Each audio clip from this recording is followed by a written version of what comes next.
Hello again, Jim Dowson here, guest presenter with the Templar Report. And it's the end of the year, it's the 31st of December. This year is almost gone.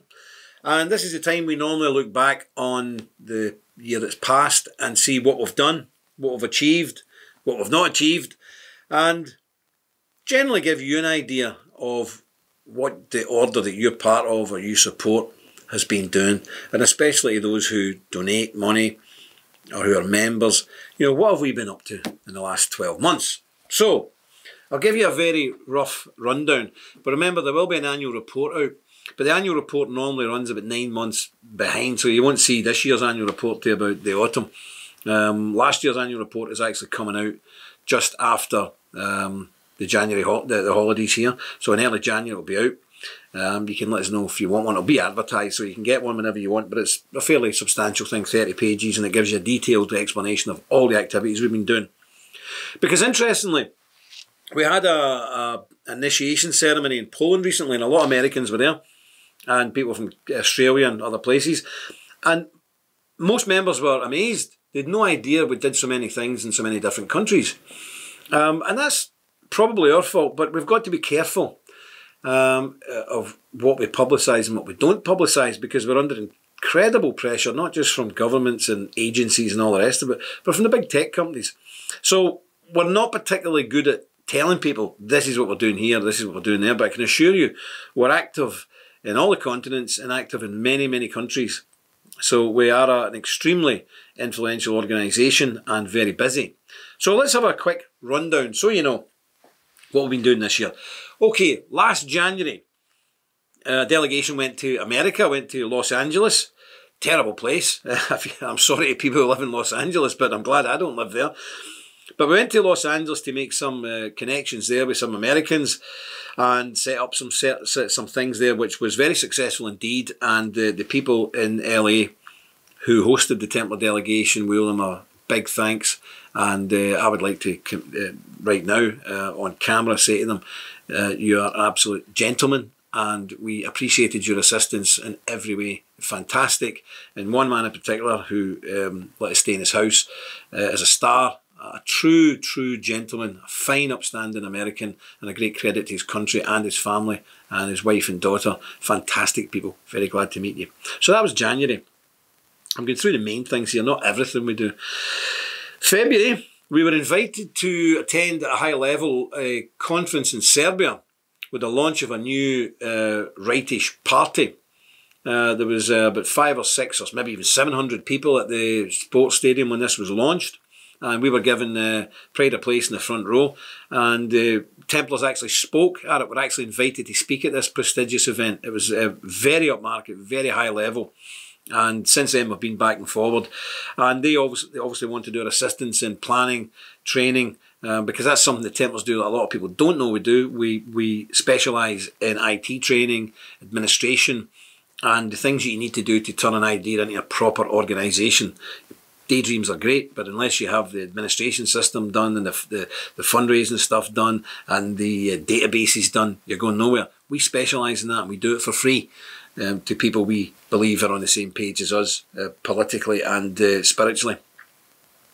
March, we held a very prestigious event. It was the first time in history that I know of that a lot of Irish Republican Catholics and British patriots were brought together under the one roof without killing each other. We hosted that. We put that on. Most of these young guys were from university backgrounds, the next generation of our rulers and movers and shakers. And we brought them all together in Belfast in Northern Ireland, and we had a wonderful day. We had a conference and we had a meal after it, and as usual, when you get a load of Irish people together with a good old sing-song, there was no animosity, no aggravation, and these young people proved that they can work together. And in fact, the Templars managed to pull off something that no political party has managed to do in the last 50 years of conflict on the island of Ireland, is actually bring these people together and have them treating each other as normal human beings, and actually seeing how much unites them rather than divides them. So that was a fantastic thing, and I was part of that, and I was very glad to be there. Let's move on to April. April, we went to Poland, and we held an international training session over a long weekend in Poland, where we had people from different parts of Europe, where we trained them in political analytics, political databasing, marketing, internet skills, and so on and so forth. It was very well attended. The people who came there went away saying they were very grateful for it. We opened our eyes to a lot of things. And again, it's a very important part of the Templars' job. You know, in the old days we ran about waving swords at people and all the rest of it. We still do that sometimes. But one of the most important things to do now is to make sure people on the right side of the divide, i.e. right-wing conservative Christians, have the tools at their disposal. Because the leftists have got George Soros and the billions from the leftists. Our people have got nothing.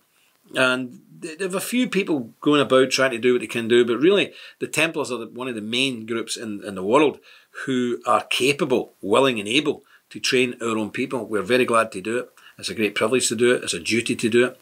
And we hope that that April training day is successful and people go back to their respective countries fit to take on those who would destroy everything we hold dear. In May, we had a huge problem in Ireland. Ireland was one of the few countries in Europe, this is Southern Ireland, that didn't have abortion. Northern Ireland doesn't have it either. But they held a referendum in Ireland. Now, we campaigned very hard on that and helped the Irish groups as well who were campaigning. But sadly, we seen the writing on the wall. We did predict it would be lost by a 2/3 majority, and it was lost by a 2/3 majority. We do know what we're talking about. We read the situation correctly, and it was a very sad day. Witnessed thousands of Irish young people outside the GPO, which is synonymous with the revolution against Britain and all the rest of it, their freedom, dancing in the streets outside the GPO, celebrating the fact that Ireland now has joined the civilised world because they can now butcher their own children. That was one of the saddest days of my life. We fought very hard, even though we knew it was going to be lost. We fought hard, but it was lost. And I've got to say, it was lost mainly because the pro-life people have went soft, they've went PC. They didn't speak about abortion the way it should be spoke about, and they actually entered into debate with abortionists. There can be no debate with abortion. There can be no debate. You rebuke people who support abortion. You do not debate it with them. It's a fundamental right that human beings should not be butchered in the womb. To debate that point legitimises it. You rebuke anybody who has that opinion. That wasn't done, and the vote was lost. And now a lot of people are regretting it. But it's too late now. Northern Ireland still doesn't have abortion, but no doubt they'll be pushing everything and throwing the kitchen sink at the north to make sure abortion goes in there. So that's another battle for us for next year. In June, what did we do in June? Yes, we supported community actions in some of the more deprived areas, mainly in Europe, by supporting local neighbourhood football teams and sports clubs in very depressed areas that were ran by the community, not by government agencies or any of these people, because that always comes with strings and it's normally diversity training or some other brainwashing technique. So we said, look, we'll support you and don't get near these people. So we supported some ladies football teams and some juvenile football teams, and you can see some images of that. In July, we hosted a meeting between, believe it or not, Serbs and Hungarians. Now, if you know any history about the Balkans and Europe, my goodness, this is quite remarkable. It's like the 1950s holding a meeting between Americans and Russians. Very difficult situation. But no problem again. We have many good comrades in Serbia and Hungary. They have historical differences and some horror stories where they used to butcher each other. But I think most young people now can see the bigger picture. And no more brothers' wars. So we had a fantastic meeting there and hosted that, and we're very glad to bring people together, and hopefully those friendships will grow. We know they are growing, and that's tremendous.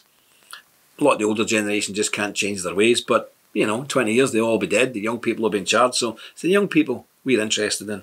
We also went to Spain. We went to Valencia to meet some comrades there, and we also went to seek out, and this is very temporary, we went to seek out the Holy Grail. Now, there's a lot of Hollywood nonsense spoke about the Holy Grail. In our opinion, and it's a fairly good opinion and educated opinion, the actual Grail, the real Grail, is in Valencia, in the cathedral there. That's where the cup that Christ used at the Last Supper is. Or it's at least the best claim, but I personally believe that is the Grail. And there's no shards of light shooting out from it.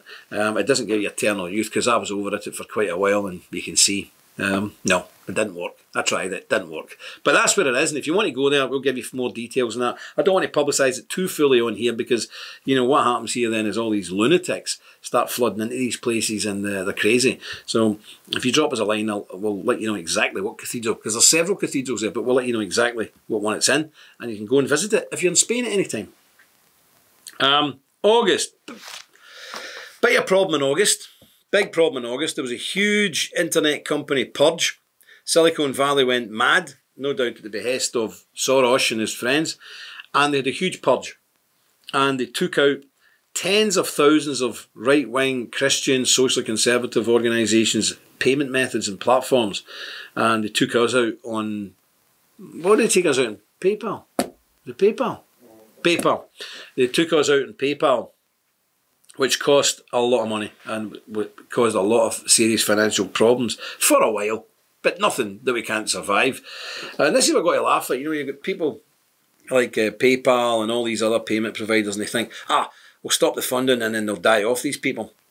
You cannot kill an idea. You cannot kill the truth. You cannot kill the power of Jesus Christ and the one true faith. And you certainly cannot kill the Knights Templars. 900 years, Al-Saladin, the Pope in Rome, and the King of France have tried it. It didn't work.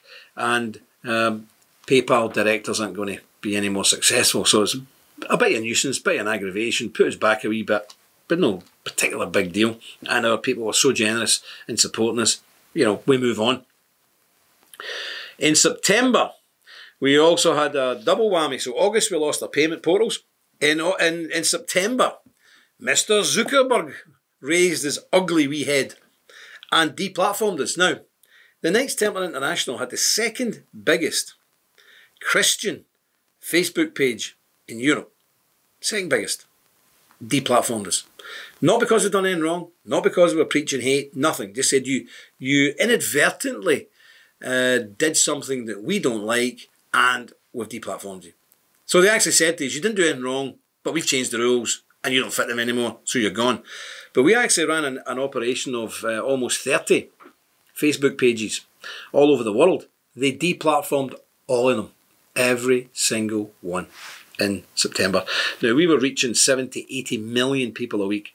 Bang, overnight gone. So in August, they took away our money. In September, they took away our social media platforms. So basically, we don't exist. So they think. But these young guys who run Silicon Valley, they're only in their 30s. They need to understand, and I'm in my 50s. The world did turn before Facebook was invented. The world did turn before YouTube was invented. The world did exist before Twitter existed. So it's a nonsense. Yes, it's been a bit of a nightmare, and it's put the order back a wee bit.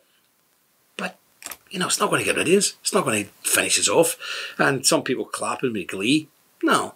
For most of my life, I worked without Facebook, Twitter, or any of these other things. So, you know, it's back to the old ways we've done it. And I prefer it because it's less visible, it's less upfront, and you can work a lot more effectively without being bothered with trolls. So that was August and September, quite difficult months. October, we set up this new studio. We set up this new studio to do the Templar Report. And you may ask, well, why are you reading the news and not some very pretty girl? Well, we do have some pretty girls, and I'm quite sure they'd be better at reading the news than me. But the problem is, the amount of pressure anybody who puts their face up to this comes under is incredible. The media's screaming at them. They can be sacked from their jobs. They can be kicked out of their bank. Their landlord can kick them out of their house. You've no idea the level of pressure in Europe, Western Europe. It's like Soviet Russia at the height of the Cold War. It's terrifying. Now, I'm an old warhorse. I don't give a monkey's about what people say, do, or anything else. I'm impervious to being intimidated. It's not possible to intimidate me. So they can do what they want. So this is why my face is here and not more educated and intelligent people. So I apologise for that, but you're lumbered with me at the moment. This year, hopefully, we'll be able to bring some other people in who are bomb-proof regarding being attacked. And they'll probably do a far better job than me. But at the moment, it's me. So we set up this studio, got all the equipment. We still need a lot of stuff. So if anybody's got any stuff they can help us with, let us know. We'll be very glad of your assistance. So that was October. Moving on now to November. November was a very big day. There was a big day in November for us all. because we did this reenactment and remembrance service for the end of the First World War, which was the most devastating war, certainly in European terms, or British terms, sorry, that we've ever suffered. We lost almost 1 million men there. Disastrous. And the way they died in those trenches and all the rest of it, it was horrific. So we asked all the members to give us the names of your forefathers who fought there or died there, and we put them on a sacred scroll, and we travelled that scroll down through Britain, over to France, up through France into Flanders, Belgium, and we buried this scroll in one of the battlefields to reunite them with their old comrades, if only in spirit. We attended the Menham Gate, the last post, which is very, very moving, one of the most moving experiences I've ever had in my life. And we took part in the march past as Templars with our Templar ties and badges on. And then we went to some of the smaller graveyards and remembered some of the small graveyards. Some had only 20 men in it, and they're totally forgotten. Just in the middle of a cabbage field, a little wall with 20 graves in it. Very poignant, very, very emotional. We went and seen them, and we also went to the Irish 16th Division and paid the respects there, because there's controversy there, because Ireland had a revolution in 1916 and a lot of Irish people really lost contact with the war dead. But the Irish lost 50,000 men in the First World War, and it was good to see so many Irish people rediscovering that. So we were there, and we were in the area where the Irish fought. And we met some very decent Irish folk, and we had a good time together examining this and remembering the sacrifice of our forefathers. And again, same to the Americans, the Canadians, the New Zealanders. We met them all, and it was a very, very moving time, and a lot of people participated in it. So thank you very much for that. And now we're in December. What have we done this month? Well, this month's been quite exciting. We had a rather large initiation ceremony in Poland in a 15th century church. Absolutely beautiful, with many brothers over from America, some from Australia, some from England. I'm not sure, any other nationality? Rhodesia. Oh, Rhodesia, yes, Rhodesia. Or some people now call it Zimbabwe. No, I call it Rhodesia. Is that politically incorrect? Yes, but it was Rhodesia when I was born, and it'll always be Rhodesia to me. So he was there, and a man who served with the Rhodesian military, fighting to save that country from the Marxists. Unsuccessful, but we salute that man. Great to see everybody. With a lot of American ex-servicemen there. We salute you too. Fantastic, and some British people. And again, we're blown away by the quality of the people joining the Knights Templar Order. Fantastic. Our Polish hosts were gentlemen. They treated us with great respect, and the food and the hospitality was second to none. The hotel and everything where we went was just unbelievable. It was a special world. And the copious amounts of vodka were very nice, but some of us are still trying to get over that. Thank you very much to our Polish brothers. It was a great day all round, and I'm sure anybody who was there can tell you this. Moving on to the new year, we have the chance, the opportunity, but depending on you, the members, of opening up our first ever priory in the United States, and that would be in the Houston area. We have to go and look at that shortly. It's going to cost quite a bit of money to get the way we need it, so it's all down to you. If you want that priory to be opened up, the first one in America to be opened up in Texas, which I think is appropriate anyway.